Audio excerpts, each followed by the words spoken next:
This is from Lindsay.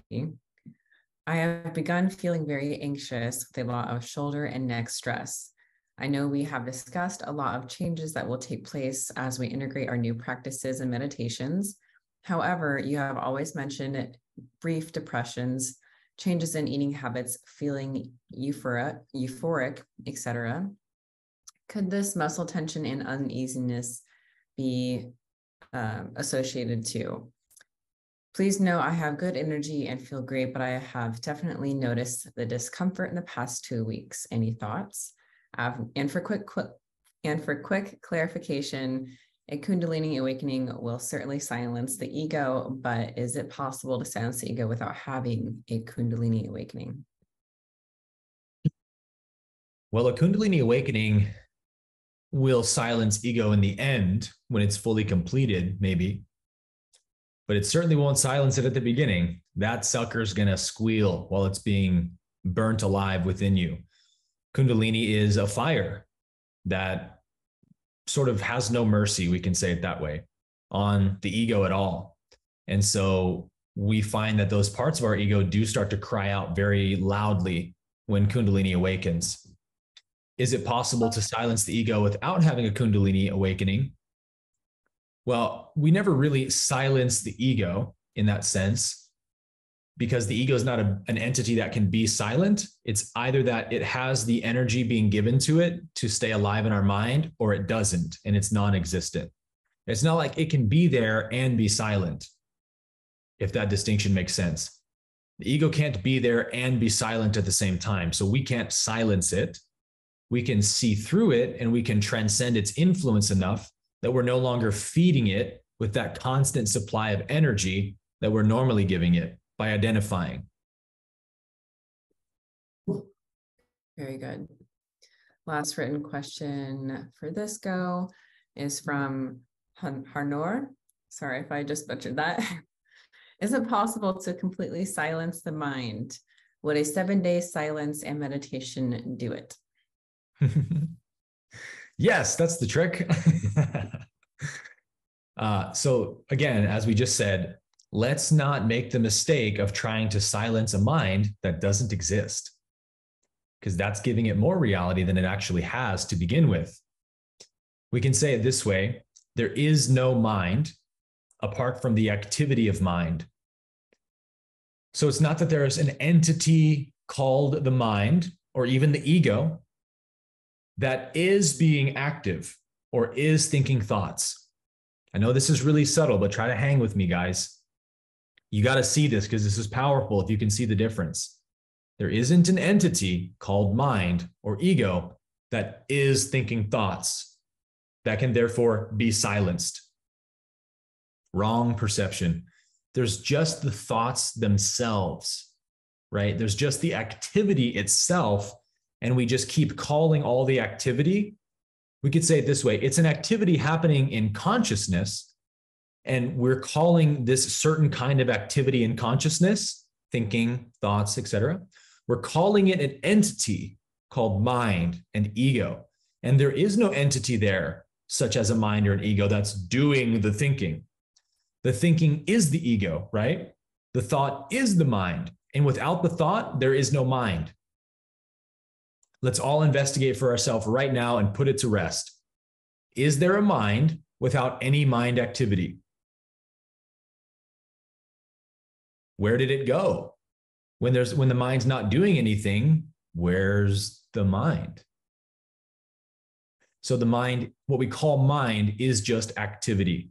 It's a movement in consciousness that's being constantly endowed with an identity as if it were an entity. And the key is as if it were. It's not. I used this clumsy example once and somebody said it helped them, so I'll repeat it. If I'm watching a fireworks show and all the individual fireworks are coming up, and sometimes I've seen this in like Japan, they do these amazing fireworks shows where they make like a dragon appear out of the explosions. It looks like a dragon's face when you zoom out far enough. So you're watching this fireworks show, and it looks like a dragon has appeared in the sky. And you go, "Oh no, everyone, what shall we do? There's a dragon." and you get up and you start running away. And then the friend you went to the fireworks show with grabs your hand and yanks you back down and says, yo, relax. There's no dragon.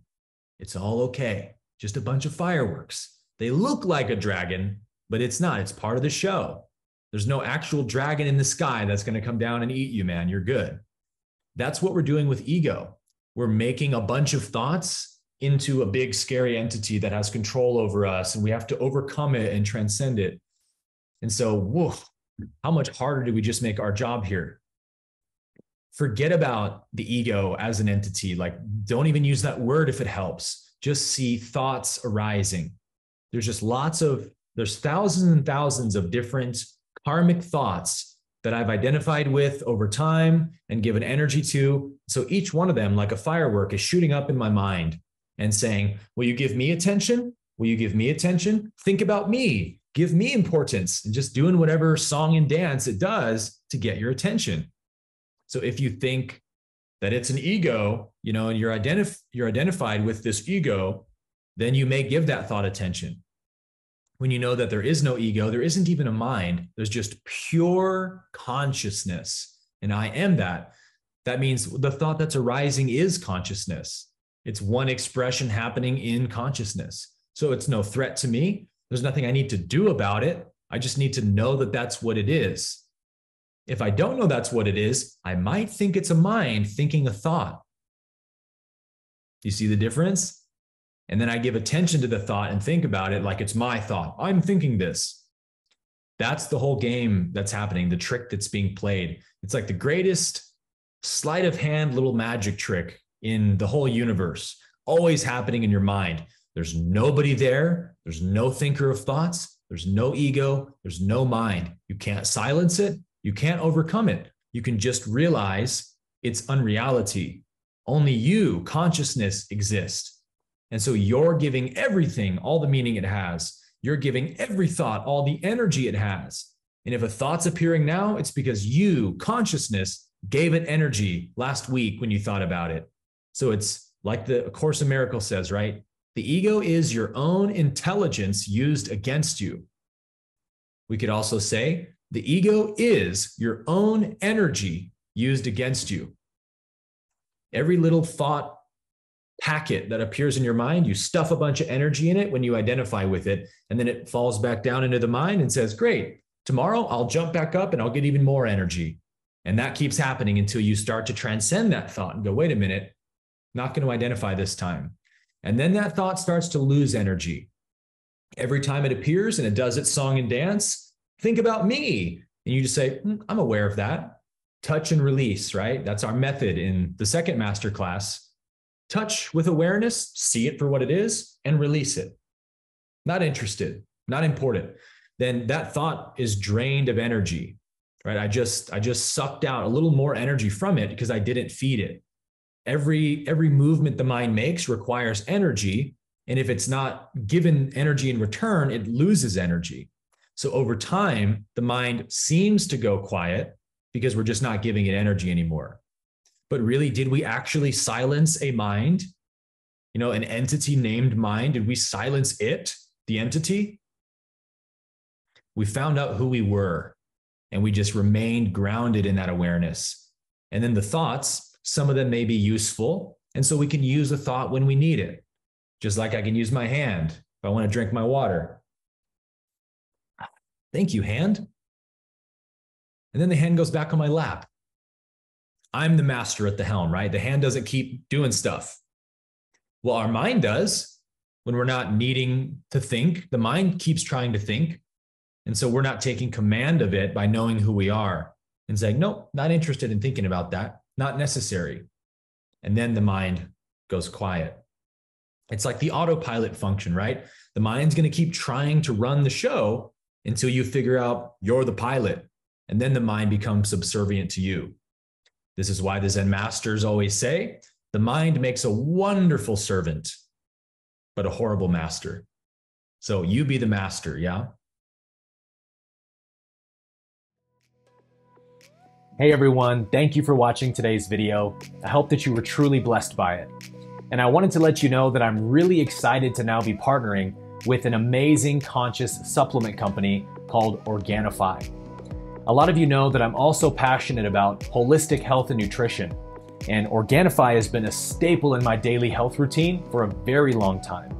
They make the most delicious, organic, and high-quality superfood products that I've ever come across. And as you know, a healthy body is a great benefit for spiritual growth, because the health of your body directly translates to the health of your mind. Everything is connected. So feeding your body with high vibrational superfoods straight from the earth is one of the best ways to create that environment for a healthy mind. But getting all the superfoods that your body needs in one day can admittedly be a little bit tough. And that is where ORGANIFI can add a ton of value to your life. I personally start every day off with green, which is ORGANIFI's really delicious blend of 11 superfoods like ashwagandha, chlorella, and moringa. And then in the middle of the day, I'll usually have a scoop of red, which is a delicious energy blend full of 13 adaptogens and antioxidants from berries to recharge your mind and body with a delicious blend of organic superfoods. Your body is an amazing organic machine, but it needs the right fuel and signals to function at its best. And red is full of adaptogens sourced from organic herbs and medicinal mushrooms. And these are compounds that balance hormones, prime your energy pathways, and alleviate stress. So instead of crushing your adrenal system with huge doses of caffeine every day, adaptogens work with your body and give you natural, sustained energy all throughout the day. What's most important to me though about ORGANIFI is the way that they go above and beyond to ensure the cleanest and purest ingredients in all of their products. They are USDA certified organic, non-GMO, gluten-free, certified glyphosate-free, and absolutely zero fillers. So I never go anywhere without ORGANIFI, and I never miss a day without taking it. And ORGANIFI is offering a super generous discount of 20% off of your entire order when you use the coupon code ABKE at checkout. So if you want to upgrade your health regimen with ORGANIFI, you can click on the link in the description box below to learn more about all the amazing products that they offer. And I promise you that your mind and your body are going to thank you for it.